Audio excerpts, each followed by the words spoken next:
I had been trying to raise money to start a company. I was a professor at UK, tried for 7 years to raise enough money to get a company started. I finally licensed my technology to a group in Cambridge, Massachusetts called Advent Corporation. And I thought they were going to take it and run with it, and I was going to be a professor and get royalty checks. But one day, I got a phone call from their vice president. He said, I want you to know we're going to announce bankruptcy today. And we really would like for you to help us sell our picture tube equipment to RCA, Raytheon, or General Electric. Well, my patents were on a picture tube and I needed that equipment. So I told him I'd have to think about it. And I've often said this is kind of when the Lord comes to you and says, all right, this is a challenge, you know. I went to Arby's across the street from the University of Kentucky where I was teaching, and I sat there and thought about it.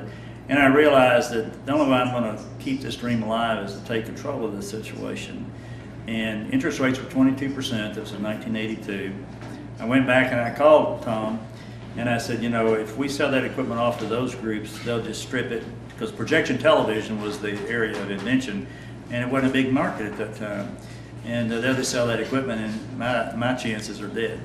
I said, but if I can strike a deal with you and get the equipment cheap enough, I'll move it to Kentucky. I'll move 70 tons of equipment to Kentucky.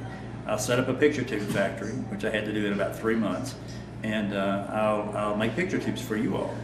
And so it was that decision where you decided to really take a risk.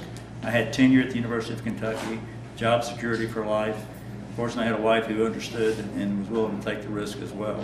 But that was really a transition where I had to make a decision, I had to make it quickly, and it changed the way I lived, where I started a couple of companies after that. And then got this job at the University of Kentucky 18 years later.